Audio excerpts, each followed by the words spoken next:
Përshëndetje ju që jeni këtu, përshëndetje të gjithë prindërve dhe të gjithë atyre që na ndjekin nga të gjitha rrjetet tona sociale dhe nga kanali jon zyrtar dhe biblioteka jon virtuale në YouTube, ashtu siç ju kemi njoftuar në vazhdimsi të traditës sonë të aktiviteteve ekstrakurrikulare dhe të formulës ajo që bisedojmë, ajo që flasim, është ajo që ne mësojmë. Sot kemi të ftuar në institucion një personazh i cili është një mik i institucionit, është një nga gazetarët më të fortë dhe profesionistë të media shqiptare, është një nga gazetarët më të fortë sepse është nga ato gazetarë që nuk ka pasur frikë të thotë me zë ato gjëra që thuhen dhe mendohen në zë dhe të përballet me të gjitha anët e sistemit që përballet media. Me shumë kënaqësi, sot kemi në Time Center të ftuar gazetarin Osman Stafa. Osman, faleminderit shumë që erdhe në Time Center. Paraprakisht, për të gjithë ata që na ndjekin, unë jam i detyruar të bëj një shpjegim paraprak.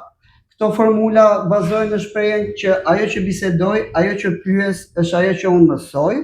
Kemi një parim, nuk ka që besoj do na japësh drejt si profesionist i fushës, nuk ka pyetje të gabuara, nuk ka pyetje të shëmtuara, ka përgjigje të gabuara. Nuk ka pyetje të gatshme, pyetjet kryesore si moderator dhe ato që kanë ardhur nga publiku do t'i bëj unë. Pyetjet e fëmijëve nuk ka pyetje të gatshme, fëmijët janë të lirë nxënësit janë të lirë të bëjnë pyetje, çfarëdo lloj pyetje që i vjen në mendje. Për ndonjë pyetje të gabuar në kuptimin që mund të vëri në vështirësi, ke të gjithë të drejtën të mos përgjigjesh. Unë s'kam asnjë pyetje që më vën në vështirësi, kështu që çfarë doni ju më pyesni. Gjithashtu dhe një sqarim tjetër, këto janë intervista të cilat ruhen në bibliotekën tonë virtuale dhe në të gjitha kanalet tona zyrtare, që janë me qëllimin për të shpërndar dije, informacion, për të shpërndar mendim. Ne si institucione kemi parim që është i ftuar të flasë kushdo pa asnjë censur dhe pa asnjë dallim, bindjeje, rrymë, bindje politike e tjerë. Jo domosdoshmërisht çdo gjë që ne themi këtu personifikon kurrikulat dhe pjesën editoriale të institucionit, është mendimi i pavarur i dy personave. Unë do t'i bëj të gjitha pyetjet që më kanë ardhur, do ta ndajmë në disa pjesë. Të falenderoj shumë që u bëre pjesë, pranove ftesën tonë dhe je në Time Center. Shumë faleminderit juve. Për të gjithë ata që s'të njohin, do doja të bëj një prezantim. Kush është Osman Stafa?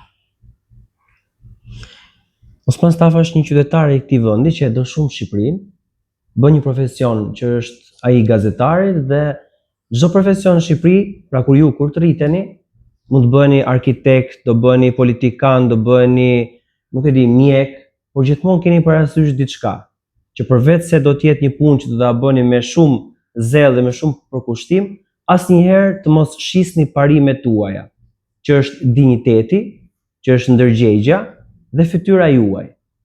Pra, përveç se do jeni të suksesshëm në gjithë ato çfarë bëni, mos harroni se i keni detyrim edhe Shqipërisë. Pra, ai flamuri kombëtar që ne kemi nuk kërkon që ne të korruptohemi, të shitemi, të shesim idealet tona, të pranojmë të keqen, por të pranojmë atë që është më e mira për shoqërinë tonë, që lidhet me të çuarit këtë vend përpara. Si çohet vendi përpara është shumë e thjeshtë. Nëse ne nuk korruptohemi, nëse ne nuk shesim kauza, nëse ne nuk dëmtojmë të tjerët, sadopak. Dhe duke e bërë punën që ne kemi sa më mirë, ashtu në heshtje, në përditshmëri dhe gjëja ecën sa më mirë. Si është të jesh gazetar i fortë sot në Shqipëri? Është një sfidë, ti je një gazetar i cili përballet me shumë situata. Për shembull, unë denoncoj situatat që lidhen me sistemin shëndetësor shqiptar. Sistemi shëndetësor shqiptar në Shqipëri ka shumë probleme, mungesa ilaçesh, mungesa medikamentesh, mungesa pajisjesh, dhe kjo bën që ne kur shkojmë tek spitali mos diagnostikohemi siç duhet, pra mos na gjendet smundja kollaj. Dhe çfarë bën kjo? Ne bëhemi më të smur. Për këtë arsye unë kam denoncuar fort, duke i thënë shtetit shqiptar, duke i thënë Ministrisë së Shëndetësisë që shiko, se ne do duhet i kemi ca kushte, disa ilaçe, të cilat nuk do duhet të mungojnë për njerëzit që kanë nevojë. Dhe kjo ka qenë betejë ime e vazhdueshme, që njerëzit kur shkojnë në spital të mos kenë mungesa medikamentesh, pajisjes, të cilat diagnostikojnë, pra gjejnë se çfarë sëmundje kemi ne dhe se si ta trajtojmë atë. Pyetja kryesore unë do t'i bëj fillimisht, do ta ndajmë në disa pjesë, do t'i bëj për gazetarinë, ne kemi ke gazetaria, pastaj do ta lëm të gjitha pjesët ti e përfshir. A mendon se në Shqipëri ka më shumë gazetarë që lexojnë apo gazetarë që flasin? Në Shqipëri ka shumë gazetarë që lexojnë, por ka dhe gazetarë patjetër, sepse të lexosh do të pastaj të përkthehet edhe duke fol. Sepse unë gjithmonë e kam konceptuar dhe kur nuk e kam hequr librin nga dora, që i vogël, që kur kam qenë në atë klasën e 3, në klasën e 4, kur një mësuese më tha mua, ne i tha gjithë klasës, që tha nëse ju doni të bëheni më të mirë tek këtij vendi, do duhet të lexoni. Unë nuk e kuptoja dhe thoja, "Okej, unë meqense jam pak ambicioz, do bëhem më i miri i këtij vendi." Dhe çfarë bëja? Lexoja në pushimet e mia verore deri në 4-5 libra, të cilat ishin për moshën time, të cilat mund të jenë për moshën tuaj. Sepse ju mund të bëheni, po e them, prap, shkencëtar, mjek, politikan, por nuk do bëheni asnjëherë të suksesshëm nëse nuk lexoni libra. Lexoni libra, i riktheheni atyre librave pas disa vitesh, do merrni një kuptim tjetër, por mos hiqni dorë kurrë nga të lexuarit. E di sa të lexoni? Një faqe në ditë, për ata të cilët duan të kenë shumë lojëra, kanë shumë aktivitete, a mundeni ju ta lexoni një faqe në ditë? Një faqe në ditë është minimumi. Pastaj nëse doni më shumë dhe do ju tërheq libri, shkoni edhe 2, edhe 3, edhe 4, edhe 5, por asnjëherë mos e lini librin, sepse libri do ju ndihmojë juve të jeni qytetarët më të mirë të këtij vendi, të kthehemi tek ajo pjesa që unë thash në fillim, që të mos korruptoheni nesër kur t'jeni në përpunërat tuaja, ta respektoni flamurin kombëtar, sepse mendojeni kështu, sikur unë të vi tek shtëpia juaj dhe t'ju përzë juve, a do e pranonit ju? Po edhe Shqipërinë tonë, mendojeni sikur është shtëpia juaj. A do donit ju, sikur, pra edhe ju e tha që nuk do donit askush t'ju përzër nga shtëpia juaj, edhe ju nesër, kur të rriteni, kur të përballeni me idenë që s'keni punë, nuk keni këtë, nuk keni atë, do detyroni të largoheni nga Shqipëria. Siç ndoshta mund të keni vëllezërit tuaj, motrat tuaja, mund të keni, nuk e di, njerëz të tjerë në rrethin tuaj familjar. Ne duhet të jetojmë në Shqipëri, kemi një vend shumë të bukur, me male, me kodra, me det shumë të bukur. Dhe për këtë arsye, lexoni sa më shumë tani që të keni nënvetdije dhe vetdije shumë të rëndësishme nesër kur të rriteni, që të luftoni për këtë vend që të bëhet edhe më i mirë. Kalojmë me grupet e juaja të pyetjeve të para. Tani rregullin e dim, ngrejmë dorën, bëjmë pyetjen, dëgjojmë përgjigjen, pastaj vazhdojmë me radhë. Po Darse. Kush është lajmi më i rëndësishëm që ti ke bërë në gazeta? Lajmi më i rëndësishëm tani apo për gjatë gjithë karrierës time? Gjatë gjithë karrierës. Lajmi më i rëndësishëm gjatë gjithë karrierës time ka qenë për shembull që un kam ndërmarrë një nisëm, e cila është mbledhja e këtyre tapave të shisheve plastike. Këto i kemi grumbulluar me shumë vullnetar nga gjithë Shqipëria, edhe si nxënës si ju, dhe kemi mbledhur 5 ton e 437 kg. Vetëm tapa. Pra 5 ton, e di sa ishte? Nuk e di, një 5 herë edhe më shumë se sa kjo dhoma, ta mbushim plot me thas me tapa. Dhe di që kemi bërë me këto? I kemi shitur tek ricikluesit dhe kemi bler proteza për ata të cilët nuk kanë gjymtyr. Pra kanë bërë një aksident dhe kanë humbur këmbën, janë smur me diabet dhe kanë humbur gjymtyrët, dhe ne kemi dhënë një protezë e cila nuk është një këmbë siç njeriu e ka në të vërtetë, por është një imitim dhe që ata ecin në këmbë si gjithë të tjerët. Pra, është një nisëm e rëndësishme që na ndihmon neve që nga një gest kaq i vogël të ndihmojmë kaq shumë njerëz. Dhe jo vetëm në idenë, sepse ku të çojmë ne këtë shish, këtë tapën në fund fare? Do ta hedhim ke koshi apo jo? Hedhim gjithë, se këtë s'na duhet neve tapa shishes plastike. Çfarë i themi ne njerëzve? Mos ta hedhim, sepse ne përfitojmë nga kjo tapa shishes plastike dhe japim mesazhe që nga gjëra kaq të vogla ne mund të ndihmojmë njerëz dhe tregojmë human dhe të bëjmë gjëra kaq të mëdha. Dhe ka një arsye tjetër. Unë jam i sigurt që ju shëtisni me familjet tuaja, jo vetëm në Tiranë, por edhe vende tjera, dhe shikoni shumë papastërti. Kush i hedhin ato? Kush i hedh ato? Ne. I hedhim ne. Po s'duhet i hedhim ne, se bëjmë pis ambientin. Unë prap ju pyes juve ke shtëpia juaj, kur konsumoni një çokoladë apo një diçka, çfarë ju mendoni? A i hidhni atë plerën aty në mes të shtëpisë? Ç'a do bënte kjo? Do bënte një vend pa pastër, që mban ner, që s'është një vend i mirë, nuk rrihet. Kështu është dhe Shqipëria. Pra ju kur shkoni me familjet tuaja kudo, nuk duhet i hidhni mbeturinat në çdo vend, sepse e bëjmë pis. Sepse në ditën tjetër do shkojmë ne aty, ditën tjetër do shkoni prap ju. Dhe ne do duhet ta mbajmë pastër ambientin dhe prandaj është ky mesazhi tjetër, që ne të mbajmë pastër ambientin, jo vetëm kur shkojmë tek stadiumi jon dhe kërcejmë aty, pra kemi flamurit dhe luan Shqipëria me skuadër tjetër dhe ne themi kush nuk kërcen nuk është shqiptar, o hedhe patriotizëm shumë i madh. Por jo, patriot do të thotë që ta duash vendin, edhe jo vetëm në stadium, por edhe kur je në shkollë që të sillesh mirë me shokun dhe shoqen e klasës. Patriot do të thosh ti dëgjosh prindërit. Patriot do të thotë që nesër kur ju të keni përgjegjësi shumë mëdha që të jeni deputetët, të jeni doktorët, të mos ta shisni profesionin tuaj dhe të mos jeni njerëz që shiten dhe blihen për para. Pra, kuptojeni këtë. Patriot do të thotë ta duash këtë vend pa hile. Po, Kira. A je i lumtur me këtë punë? Jam shumë i lumtur me këtë punë. Është puna më e mirë që unë mund të bëja. Pra, të qenit gazetar është maksimumi im. Nuk do bëja dot asnjë punë tjetër. Pra, të jem zëri i njerëzve të pambrojtur, të jem zëri i njerëzve të pafuqishëm, të jem zëri atyre njerëzve që nuk kanë zë të bërtasin, për mua është nderi më i madh që po bëj në jetën time. Pra, unë e theksova, unë trajtoj çështjet e shëndetësisë dhe aty ka shumë njerëz të varfër nga e gjithë Shqipëria që nuk kanë shërbime siç duhet. Dhe unë përpiqem për te gazetarit, se unë duhet vetëm të raportoj, por unë përpiqem t'i ndihmoj ata. Pra, çfarë ata kanë nevojë, nëse nuk kanë para për të bërë operacionin, të bëhemi disa miq dhe t'i ndihmojmë. Pra, ideja është që të gjithë ne profesionet tona nuk do duhet t'i përdorim vetëm për të mirën tonë, materiale që është të fitojmë sa më shumë lekë dhe kaq. Jo, ne duhet të ndihmojmë dhe të tjerët. Duhet të ndihmojmë edhe shokët dhe shoqet tona të cilat ndoshta nuk e kanë mundësinë ekonomike sa të tjerët, të mos i paragjykojmë, të mos i bullizojmë, të mos i ofendojmë, por të sillemi mirë me të gjithë njerëzit, sepse vetëm kështu do ta bëjmë Shqipërinë më të mirë. Do bëjmë një ndërtërkitje për nismën e etapave, se është vërtet një nismë.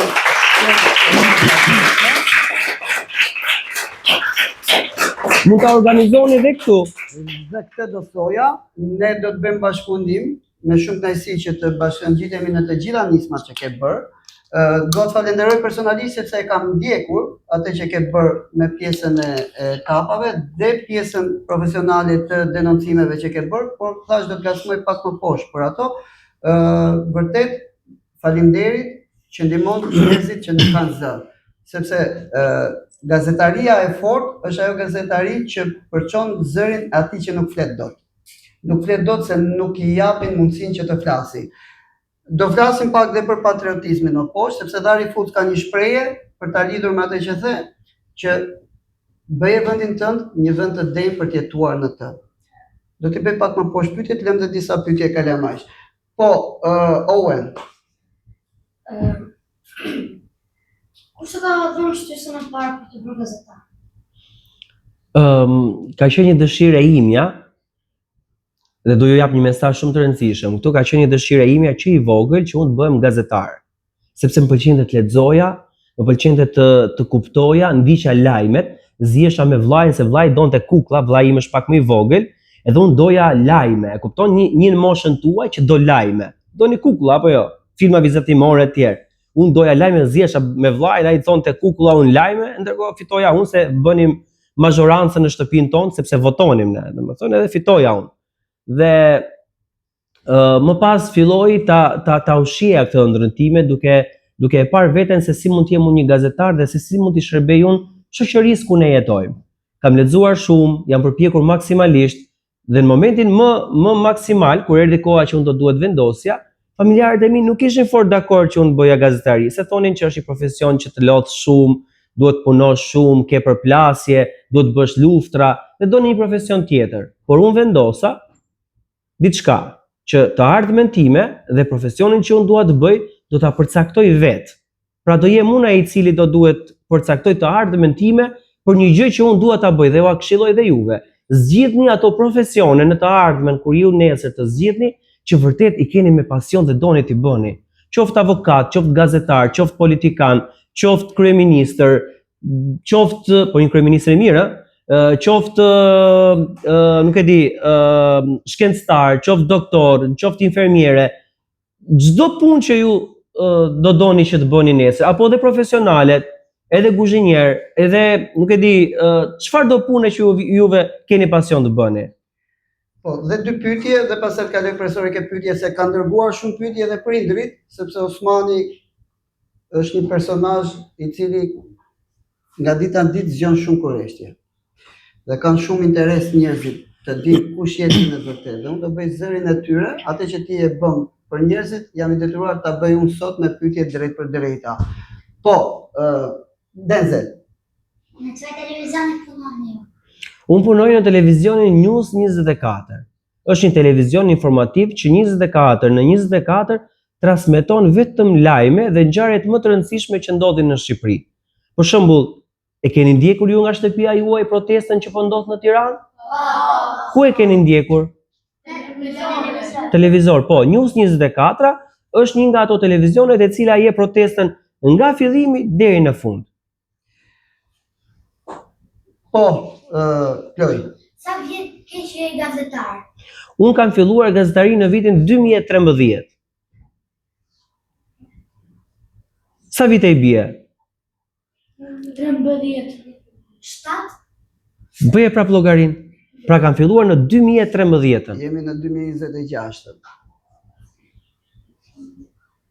13 vjet 13 vite kam. kemi me gazetarin.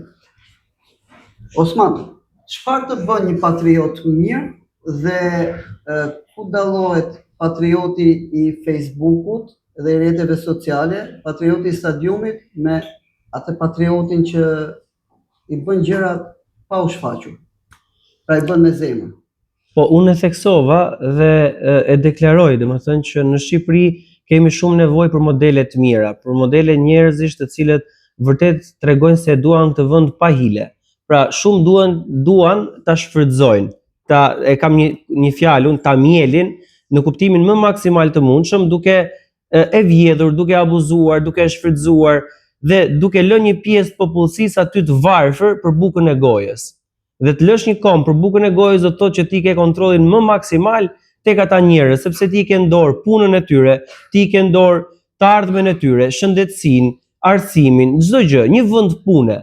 Dhe është e trisht që në Shqipërinë e vitit 2026 akoma njerëzit nuk mundet dot të ndërtojnë dot një të ardhme të tyre me djersën e ballit, sepse rrogat të cilat janë, mundësitë ekonomike apo nuk e di çfarë ndodh në Shqipëri, të pamundsojnë ty të ndërtosh një familje. Disa të ri ka sot që nuk ndërtojnë dot një të ardhme, nuk ndërtojnë dot të blejnë dot një shtëpi sepse çmimet janë në qiell e nuk munden dot të zhvillohen apo dhe të plot marrin kredi se rrogat e tyre nuk i justifikojnë. Sa fajtor është media për këtë? Fajtor media është po gjëra në Z. Tani, sa fajtor ti je pjesë e media, sa fajtor është media që njerëzit këtu po promovohen, po e marr të mirëqen atë që thoni ju. Media është pjesë e problemit. Sa fajtor është media? Media është pjesë e problemit. Unë jam gazetar dhe po e them, media është pjesë e problemit sepse media në Shqipëri po u shërben vetëm interesave politike dhe interesave financiare të pronarëve të tyre, kaq.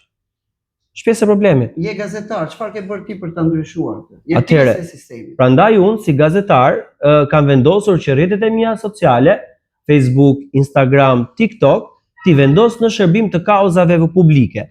Për shembull, në rrjetet e mia sociale, vetëm në Facebook, në 90 ditët e fundit, unë kam një aktivitet prej 12 milion shikimesh.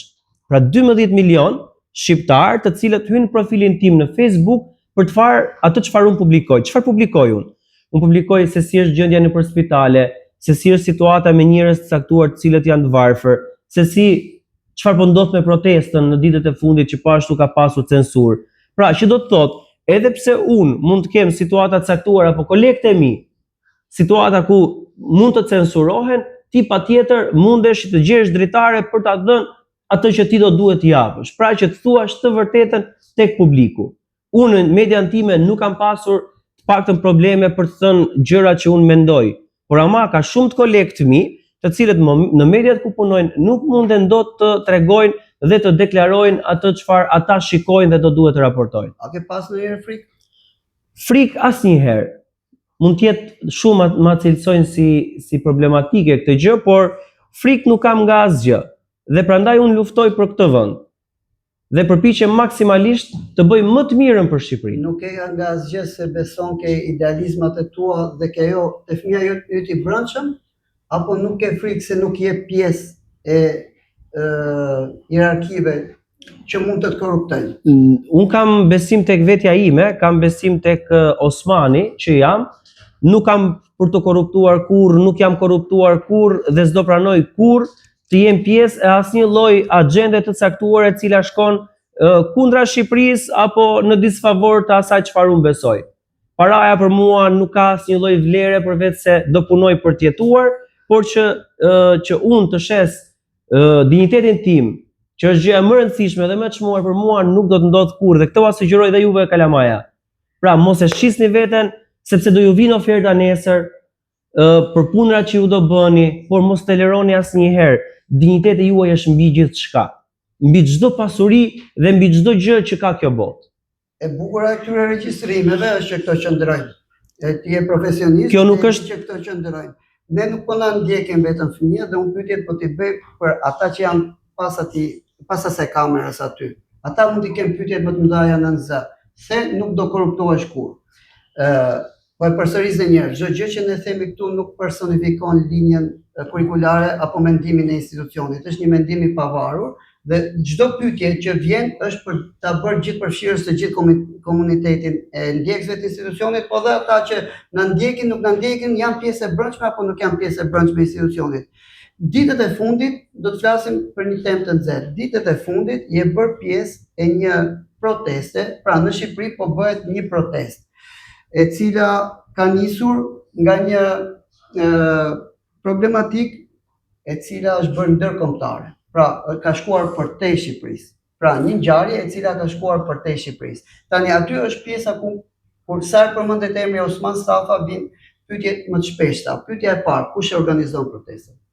Protestën e organizojnë të gjithë qytetarët të cilët dhe rinia, të cilët janë të lodhur nga çfarë ka ndodhur në Shqipëri në 36 vite, sepse kjo politike e cila drejton Shqipërinë nuk ka lënë vetëm një rrugë, vetëm të largohen, ose do duhet pastaj të bëhen pjesë e një administrate shtetërore e cila gjatë gjithë kohës duhet bëj like, share, comment në faqet e ministrave dhe për këtë arsye këta të rinj të cilët janë një gjenerata Z cilësohen, nuk janë dakord për mënyrën se si funksionojnë gjërat në Shqipëri me korrupsionin, me vjedhjet, me shpopullimin e me çdo gjë tjetër, e për këtë arsye janë ngritur në protestë. Ta thjeshtoj, është gjenerata Z. Pra ta bëjmë sa më thjesht, flasim thjesht fare. Unë thjesht po flas. Është gjenerata Z.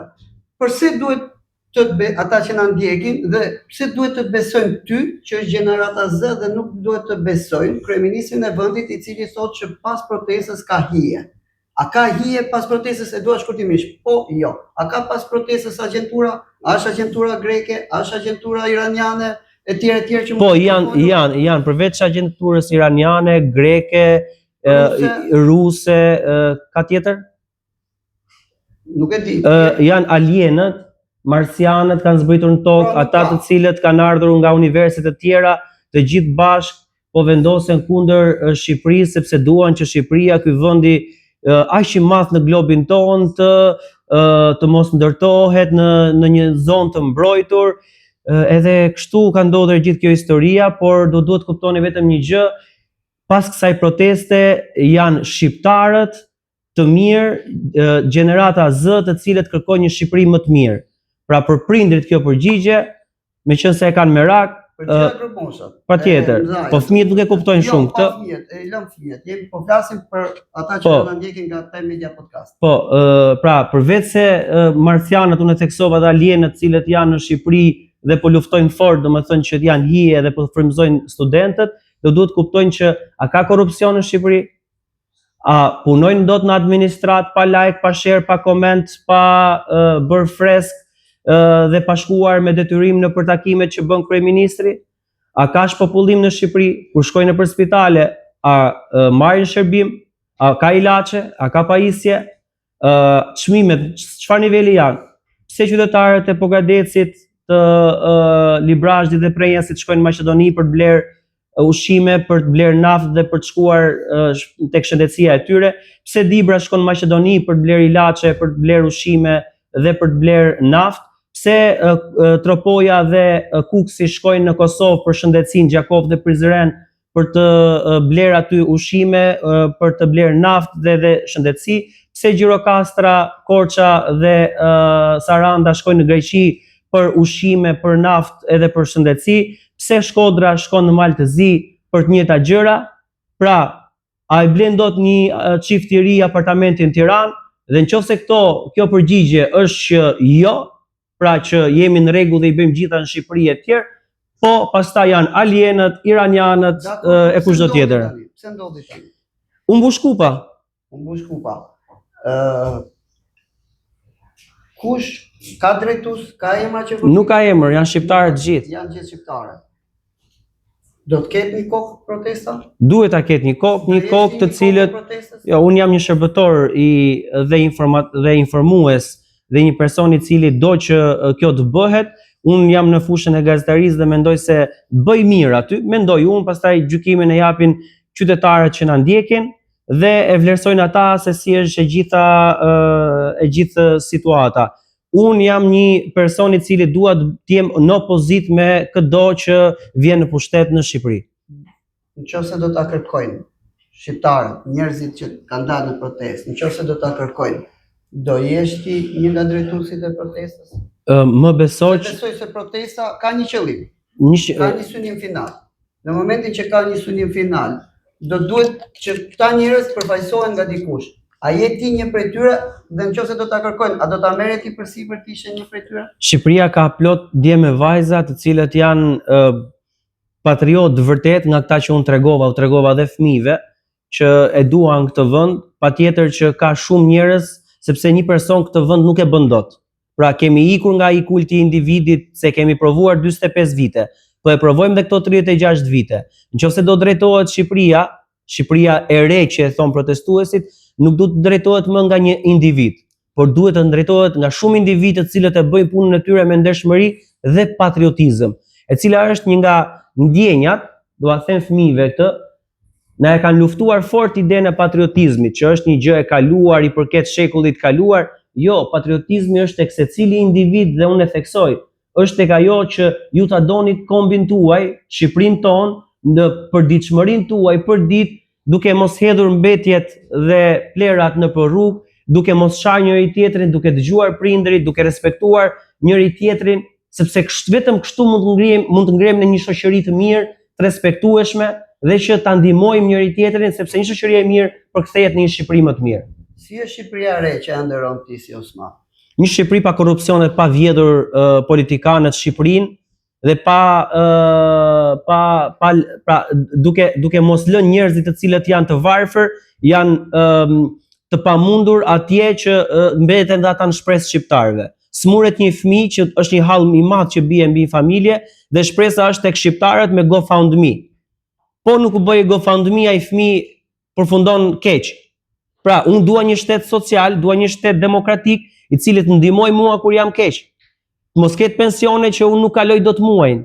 Të mos ketë rroga që unë nuk ndërtoj dot asnjë gjë. Të mos ketë çmime të larta të cilat unë nuk mundem dot të blej, nuk e di, me 20.000 lekë nëse në X ko bleja X gjëra, tani blej 2 gjëra apo 1 gjë. Që janë gjëra minimaliste. Është e mundur të bëhet kjo? Po patjetër që është e mundur, ka vetëm një rrugë. Vetëm mos vjedhin, mos korruptohen. Kaq është shumë e thjeshtë. Nuk e kemi shpikur ne, se ne nuk po kërkojmë Shqipërinë e re të shpikim rrotën. Ne po kërkojmë që të kemi individ që nuk e vjedhin. Si është e mundur që ti, Kalamaja, dini, pra nëse unë po ju them juve që shiko se sa shumë Shqipëria është e vjedhur, pra që nuk kemi shëndetësi, nuk kemi arsim, nuk kemi shumë gjëra, te kryeministria është ndërtuar një kopësht Eden ose kopshti i parajsës. Nuk ka asnjë vlerë publike, por është ndërtuar me paratë tona. Pra, po e zëm kështu, unë jam pa shtëpi sot, nuk kam shtëpi unë sot, dhe blej divanet. A ka kuptim? E njëjta gjë. Pra, kryeministri jon, teksa nuk kemi shëndetësi, nuk kemi shumë gjëra, me shpopullimin shumë të ri, pra që janë më të mëdhej se ju, nuk kanë shpresë Shqipëri dhe ikin, kërkojnë punësim, kërkojnë të ardhura, kërkojnë shumë e shumë gjëra, nuk a jep shteti jonë, por shteti jonë e ka mendje të ndërtoj kopshtin netën 4.3 milion euro. E disa para janë? Janë shumë para. Dhe si kjo, ka shumë të tjera. Për këto drejtoju kamerës, nëse drejtoj kalamar. Jo, po a shpjegova. Unë kryeministrin nuk e kam këtu dhe jam i detyruar të bëj avokatin e djallit në kuptimin pra që duhet të flasim për atë unë ty përballë kam ty. Nëse do kisha kryeministrin përballë, ai mund të thotë një variant tjetër të kësaj. Është fakt publik, nuk ka variant tjetër. Pyetja është tjetër e drejt për drejt është, sa do zgjasë protesta? Ka një element që unë besoj se gjithë në ne do duhet ta kuptojnë. A ke pasur një person familjen tënde me smundjen e kancerit?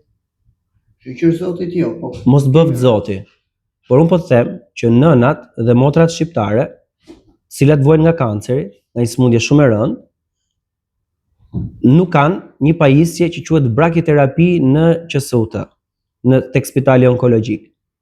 Dhe në mungesë kësaj pajisjes, këto nënat dhe motrat tona shkojnë drejt fundit pa kthim. Dhe ky është një fakt publik, nuk ka nevojë të kesh kryeministrin për ta pyetur. Dhe unë po të them që nga ana tjetër, ke një kryeministër që 4.3 milion euro i çon për një kopësht privat, që e shijon vetëm ai me lekët tona, tuat dhe të mijat, e gjithë shqiptarëve. Dhe po ta them që në kuptimin më të vogël është absurditet. Pra është qesharake, është makutëri, është vjedhje dhe nuk ka nevojë të kesh kryeministrin për një fakt i cili është publik, është fakt. Nuk e kanë punat pajisjen. Dhe me këto pse nuk janë çuar shqiptarët në momentin. Po janë çuar pra, sepse është artikuluar dhe shëndetësia aty. Kam bërë një betejë 5 vjeçare.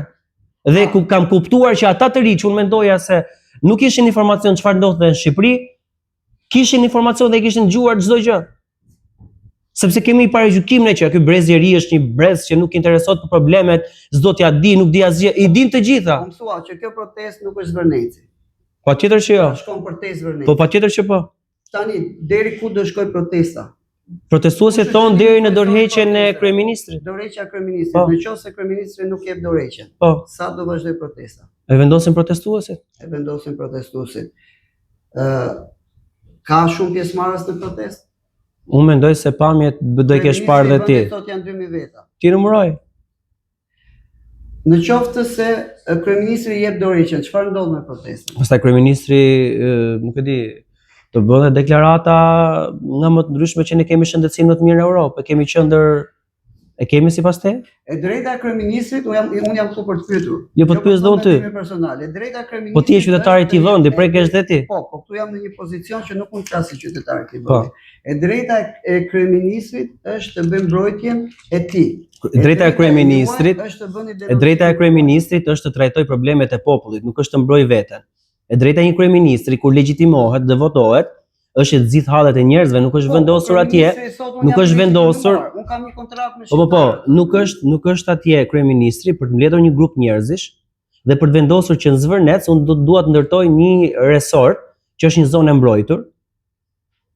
E kupton? Është një zonë e mbrojtur. Ne kemi 20% territorit në Shqipëri zonë e mbrojtur. 80% këta e kanë ndërtuar, e kanë shkelur, e kanë shkatruar, e kanë bërë unë jug nuk shkoj dot më, se nuk më përballon dot xhepi. Dhe më detyrojnë të ikë jashtë Shqipërisë atje më përballon xhepi. Po pra, po kryeministri thonë që ata që na ngjën, të ngjën ty, më ngjën kryeministrin e vendit. Kryeministri i vendit thotë që atje do bëhet një investim 4.3 miliard, mos jem gabim. Po. 20, 30, 40. Po. Pse duhet të jenë? Ka shumë njerëz që nuk e njohin as flamingo, nuk e njohin as pelikanin kaçurel, mund mos ta kenë parë atë zonë fare, unë vetë kam. Që do të thotë i shkatrojmë. Mund mos ta kenë parë, po jo, mund të bëjmë pyetje në zë. Pse mos bëhet investimi? Po, dakor. Nëse një person, po. Ti je përfaqësues i protestës, unë do të përgjigjem. Unë nuk jam përfaqësues, jam mbështetës dhe raportues si gazetar. Je dhe raportues. Pse? Pra, që një njeri nuk ka qenë diku, nuk do të thotë që ai vend shkatrohet. Pra, ne aty është, pra, nëse do kesh një të ftuar ti që është një ekspert mjedisi, do të shpjegoj gjëre gjatë pasurinë që ne kemi në Zvërnec, në Nar. Pra, me ato, e keni parë flamingot? Janë të bukur apo jo? Po, duan t'i shkatroj. Dhe ideja është kjo, që ti bëj investime. Kush t'ka penguar deri tani të bësh investime? Për prindërit kjo. Kush e ka pasur sa vite në kryetar bashkie? Sa mandate? Ka qenë kryeministri? 3 mandate. Si 3 apo 4? 4 se kam mbyllur. Jo, si kryetar bashkie. Si kryetar bashkie nga viti 2000 deri Po. tani 2011. Po, ka edhe tani si kryeministër që është kryetari i Këshillit Kombëtar të Territorit që ai vendos kush do ndërtoj dhe ku do ndërtoj. Pra, a u prit tani që të ndërtohet në vitin 2026 një nuk e di resort i tillë i cili do përveç se do shkatërrojë ekosistemin, por hajtë se po e marrim, po e themi hajtë se s'na interesojnë ata zogjt atje. Pse ti duhet ndërtosh në një zonë të mbrojtur? Ke bërë një ligj ti, me ligj se këta vjedhen me ligj. Bëjnë ligj 2024 që ne të ndërtojmë zonat e mbrojtura. Nuk ndërtohen zonat e mbrojtura, janë pasuria jonë, është pasuria ime dhe jotja. A të vi unë tek shtëpia jote të them, e ke shtëpinë 2+1 ti atë njëshin do ta marr unë? A e marr dot? Jo, nuk e marr dot. Po si, po i përse është pasuria jonë. Po pra, është pasuria jonë pra. Zona e mbrojtur është pasuria jonë. Tek 80% që tjetër të ndërtojnë, të bëjnë me kriter, se është bërë pa kriter. Shkon jug. Çfarë është bërë? Është masakruar jugu. Në aq territorie, nuk kemi sa Greqia që ka 6000 ishuj. Edhe i shet ishujt sipas interesit. Mundit se mund të rrim gjithë ditën dhe gjithë natën bashkë, se Po. ty është shumë kënaqësi të flasësh. Dhe të përplasësh ide. Në qoftë se ju kërkoni edhe 4 pika të tjera. S'ka 4 pika të tjera, ka vetëm 1 pikë. Vetëm 1 pikë, Po. do veçja kryeministri. Po. Kush do bëhet kryeministër? Mund të pyesin njerëzit. Ja iku ky që është, kush do bëhet? Ju s'keni një përfaqësues, po të pyes edhe herë, do ta marrësh ti drejtimin e protestës? Unë mendoj se kjo pyetja, shiko, Është pyetje, shiko, unë kam për detyrë. Po, dakor. Unë kam nxjerrë një sikët për ty, pra kam bërë një njoftim për ty dhe më kanë ardhur po, pyetje. as unë se kam njohur, as unë nuk e kam njohur, edhe ju nuk e keni njohur, edhe sa mirë që se kemi njohur, ka qenë një sistem përpara viteve 90. E keni dëgjuar, keni lexuar, ju kanë treguar prindërit sistemi komunist, diktaturës. Atëherë ka qenë një diktator që quhej Enver Hoxha. Dhe kur ndroi jeta ai, shqiptarët kanë bërë një rrallë të gjatë duke qarë sepse kush do vi pas tij. Është pyetja më anormale që mund t'i bëhet një vendi të caktuar dhe njerëzve të caktuar, sepse jeta e një kombi dhe ardhmja e një kombi nuk mbyllet kurrë me humbjen e jetës së dikujt, por do të vijojë. Që do të thotë, shqiptarët sot, ata që kanë dalë në protestë, por dhe shumë të tjerë që e mbështesin, janë kundër politikës 36 vjeçare në Shqipëri sepse ne kanë hap shumë probleme. Dhe kushdo që të vi, do të jetë më mirë se sa këta. Dhe garantori që do të jetë më mirë se sa këta, do jetë po këta njerëz që tashmë e kanë vrarë frikën dhe duan një Shqipëri ndryshe, që edhe këtij personi që do vi nesër, nëse këtij rreshket këmba dhe kthehet si këta, ata do të jenë aty në shesh për ta rrëzuar edhe ata. Kështu që pyetja se kush do të vi, mund të jesh ti, mund të jetë se këta janë të vegjël, por vëllezërit e motrat apo prindërit e këtyre, një shqiptar i mirë që e do këtë vend. Nëse je ti dhe duhet më thuash aty. Nëse do jesh ti. Unë jam një gazetar. Me shumë kënaqësi do doja ti she ti për gjithë punën që ti ke bërë. Të thash, unë nuk jam i ndaluar të jap mendimin personal tu, sepse jam në tjetër pozicion, por kjo nuk ka të bëjë vetëm me mendimin personal, për gjithë pasionin që ti ke, për gjithë punën që ti ke, unë jam shumë dakord që këtë vend duhet ta drejtojnë dhe duhet t'i jepet mundësia gjithë njerëzve që e kanë me pasion dhe mbi gjitha me idealizëm ta bëjnë këtë vend një vend mirë sepse është shtëpia jonë. Nëse do jesh ti, duhet ma premtosh aty që ne mbas disa vitesh nuk do flasim për një Osman, ashtu siç ti po flet për mëkatet që ka ky sistem sot. Pra, nuk do t'i ketë qeveria apo sistemi Shqipëria e re nuk do t'i ketë këto mëkate në drejtimin e Osmanit. Unë kam një gjë të shenjtë tek e imja, jam brymosur që i vogël që është fjala fytyra e dinjitetit. Këto nuk i bëj pazar me askënd e kam thënë, nuk është kjo intervista e parë, kjo mbetet e tjerë, por unë si Osman të bëj pazare e të shes kauza e të bëj pis idealizma, idealin e tjerë, sa të kem jetë nuk e bëj. Dhe këtë kam sfiduar këdo. Shqipëria është një vend i vogël, njihemi të gjithë dhe betejë ime është për këtë Shqipërinë, qofsha si gazetar, qofsha nesër nuk e di si një qytetar i thjeshtë i këtij vendi, unë kam idealizmin tim që është për Shqipërinë.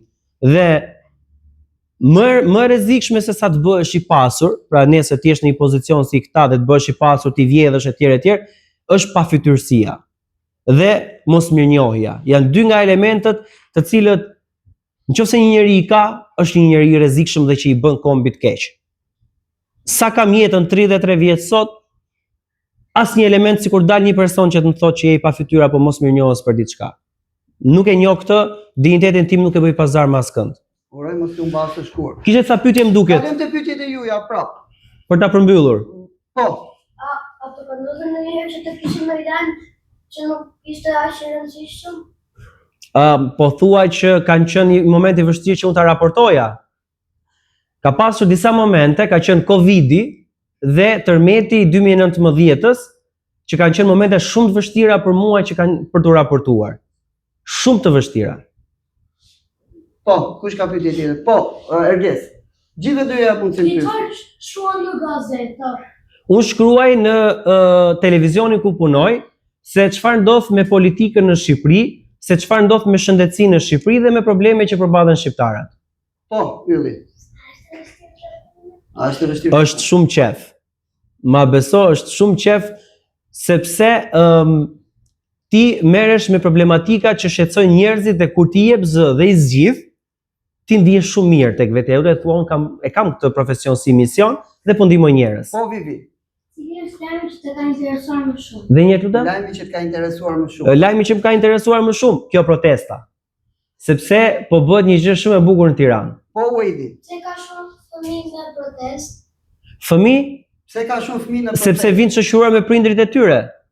Sepse kemi edhe bebe, janë nëna të cilat kanë fëmijët e tyre të vegjël dhe shtyjnë karrocat edhe bëjnë gjithatë marshimin e bukur, sepse duan që ta fëmijët kur të rriten mos largohen nga Shqipëria, por të jetojnë në Shqipëri, të kenë të ardhmen për fëmijët e tyre. Po. Dhe ushtofshin fëmijët. Amin. Kush ka pyetje tjetër? Po, Darsën. Kush është viti më i vështirë që ke për të bëvar? Viti më i vështirë. Kanë qenë disa vite më të vështira, ka qenë 2007-a, ka qenë Probleme që të pas? okay, ti që ke një gazetar ti që do bën ke 2007 nuk kam humbur tim atë, kam qenë 14 vjeç, pastaj ka pasur dhe humbje shumë të tjera, por mendoj se më i keq se 2007 nuk ka qenë asnjë vit tjetër. Po. Si e zgjidhni lajmin? E zgjedh lajmin duke parë se cila është ngjarja më e rëndësishme apo më me interes që shqiptarët do duhet ta dinë. Pra, cila është një ngjarje që mbahet e fshehur, por që njerëzit duhet ta dinë dhe unë e publikoj. Po. Edhe dy pyetjet e fundit kam dhe unë 5 pyetjet e shkurtra finale se duhet ta lëm Osmanin në aktivitetet e tij. Po. Sa e rëndësishme është të hapësh lajmin të vërtetë? Është 100% e rëndësishme. Ndryshe njerëzit nuk të besojnë, sepse njerëzit e dinë të vërtetën, e dinë çfarë ka ndodhur. Dhe nëse ti i thua njerëzve gënjeshtra, ata do të bëjnë me gishtë dhe do të thonë se ti nuk je më i besueshëm. Dhe një gazetar i cili është i pabesueshëm është zero në këtë profesion. Edhe një njeri që është i pabesueshëm. Vetëm veten nuk duhet ta gënjeni kur. Ka pyetje tjera? Osman, shkurt. Vetëm kush do të bëhet mjek këtu? Kush do të bëhet gazetar? Kush do të hyjë në politik? Asnjë më? Por ju do të jeni brezi që duhet bëni Shqipërinë. Po profesione tjera? Ja, djali atje ka, do të ngriti dorën, ke guxim, bravo. Kush mendon ta ndërtojë të ardhmen e vet në Shqipëri dhe kush jashtë? Pra nisim jashtë një herë. Ju dua fort të gjithëve, të gjithë në Shqipëri. Pra asnjë nuk e ngriti dorën për t'ikur jashtë. Ky brez na duhet. Dhe më besoni fëmijë që kemi një vend shumë të bukur. Ju do rriteni, do ta shëtisni Shqipërinë, do të shkoni në veriun e Shqipërisë, do të lexoni për historinë e Shqipërisë. Ka pasur njerëz të cilët kanë luftuar për atë flamurin ton, kanë dhënë jetën. Dhe ne na takon tani që këtë çfarë ata na kanë lënë neve amanet, ta mbajmë, të mos bëhet pjesë nga njerëz të cilët na vjedhin të ardhmen, na vjedhin mundësitë tona për të jetuar në këtë vend. Prandaj luftoni për Shqipërinë dhe lexoni sa më shumë sepse vetëm kështu do i shërbeni Shqipërisë. Dhe dëgjoni prindërit tuaj, ata nuk ju flasin asnjëherë për keq. Dhe një gjë tjetër, sa më pak në rrjetet sociale. Po sa më pak, nëse ma premtoni këtë gjë, unë do isha shumë mirënjohës juve, 1 minutazh i caktuar në rrjetet sociale, që ju të merreni e të tjerë në kujdesin e prindërve tuaj, por pjesën tjetër e shpenzoni tek librat. Është gjëja më e mirë që do bëni krenar prindërit tuaj, do bëni krenar vendin tuaj, por do bëni krenar edhe veten nesër sepse do i shërbeni këtij vendi.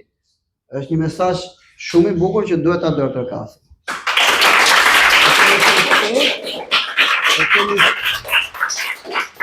E kemi thënë shpesh që libri është gjëja më e bukur. Dhe fisnikët dallohen nga ajo që zgjedhin. Kush zgjedh librin, krahasimet e tjera i bëni vetë. Pyetje të shkurtra për të njohur si profil. Pasioni jot më i madh. Të bëj mirë. Gjëja jote më e vyer. Familja. Kritika më e madhe që i bën vetes. Nuk e di, ndoshta që ndonjëherë flas shumë. Po e kam smundje profesionale. Më kuptoni. Flet shumë, po sot ka fol shumë bukur, apo jo? Amaneti jot më i madh që do t'i leje trashëgimtarëve tu. Dinjiteti mbi të gjitha. Çfarë të bën burr? Fjala.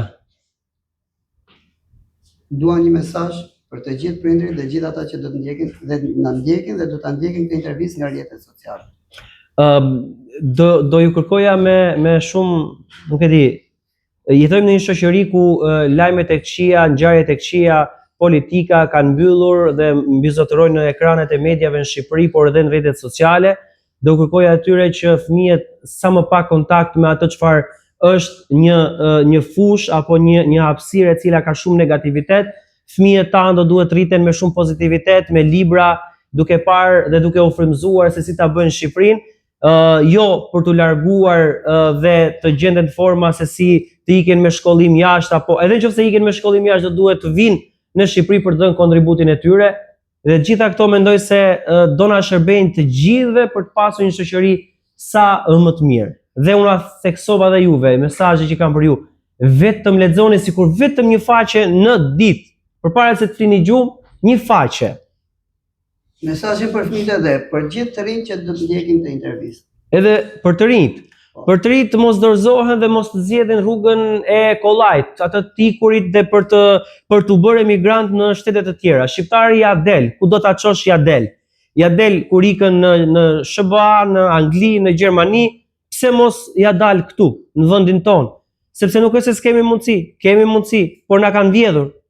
Ka ngritur një sistem që vetëm ata që konsiderohen si patronazhist apo individ caktuar ja dalin këtë vend. Jo, tu duhet ja dal meritokracia. Individët të cilët mësojnë, përpiqen, investojnë, të jenë aty dhe të jenë ata gardianët e një Shqipërie të re që po artikulohet masivitet nga protestuesit. 2 pyetjet e fundit. E para, pse njerëzit që do të dëgjojnë këtë intervistë mund të kenë njohur për të parë dhe gjithë ata që ndjekin në rrjetet dhe profilin tënd, pse duhet të besojnë ty? Mos më besojnë mua, ti besoj realitetit. Unë nuk po tregoj një realitet ndryshe nga çfarë ata jetojnë përditshmëri. Unë jetoj në realitetin me ta. Unë shkoj në spitale mëngjes për mëngjes sepse duhet bëhem kraj atyre njerëzve që nuk kanë krah dhe nuk kanë zë aty. Sepse shkoj unë publikoj apo ngres zërin për diçka, zgjidhet problemi. Pra, unë nuk po them që unë i blej çmimet më shumë se sa tjerët. Unë nuk po them që po e marr naftën më shtrenjtë se sa tjerët. Unë nuk po them që nuk e di kanë ikur vetëm kushuritë e mi dhe shokët e mi në emigrim, se s'kan shans këtu. Unë nuk po them që vetëm fisi im nuk po gjen punë. Unë mendoj se këto janë që unë fola janë probleme që preken të gjithë. Me aq sa na ke ndjekur, me aq sa me aq sa arritet lexosh, dua një mendim për Time Center ku ishe sot. Unë ndjeva shumë komod edhe ishte shumë qeft isha me juve dhe është një nga ato vendet pra arsimore, vendet që unë kam qenë, se kam qenë goxha i ftuar në për bashkëbisedime me fëmijët, sidomos në kuadrin e projektit atyre etapave që unë ju tregova, kishit shumë vëmendje dhe pyetjet ishin shumë të bukura. Ju falenderoj shumë të gjithëve dhe jeni më të mirët. Do bëjmë një ndërtërkitje. Edhe unë një për ju. A u plaqe sot? Patjetër që po. Të falenderoj. Po në mes të protestës, teksa po bëhet nami me protestën, unë gjitha kohë vija tek ju është një vlerësim që sepse kur të ftojnë fëmijët është e pa mundur që ti i refuzosh. Dhe duke marrë parasysh që është vërtet shumë i angazhuar nga orët e para të mëngjesit deri në orët e vona të mbrëmjes, duhet bëjmë një dorëtrokitje për atë që ne jemi, sepse ka zgjedhur Time Centerin në mes të një aktiviteti që është vërtet shumë i angazhuar. Duhet i themi faleminderit dhe të bëjmë një dorëtrokitje për gjithë. Besoj u knaqe sot. Shumë. Tani, të falenderoj përzemërsisht, jo vetëm që pranove ftesën, Time Center është shtëpia e gjithëve, mbi gjitha Time Center është shtëpia e njerëzve të mirë, njerëzve fisnik dhe njerëzve të vërtet. Por çdo bashkëpunim dhe çdo gjë je i mirëpritur gjithmonë. Faleminderit. Se ta dha mundësinë që të thuash gjithçka dhe nuk u ndjeve i censuruar. Në asnjë moment. Unë nuk censurohem dot, se më censuron dot njeri, kam dhe këtë problemi. Dhe ne kemi një virtytshmëri që duam t'i themi gjërat gjithmonë me vërtetësi, sepse besojmë tek qytetari i nesër dhe duhet të jemi shumë të përgjegjshëm për çdo veprim që bëjmë para qytetarit nesër. Ju falenderoj që na ndoqët, të mësosh kur nuk është vonë, lexoni, dëgjoni, verifikoni dhe pastaj vlerësimin e bëni ju. E vërteta gjithmonë del. Faleminderit dhe miru takofshim në aktivitete tjera. Shumë faleminderit për gjithçka. Faleminderit dhe juve.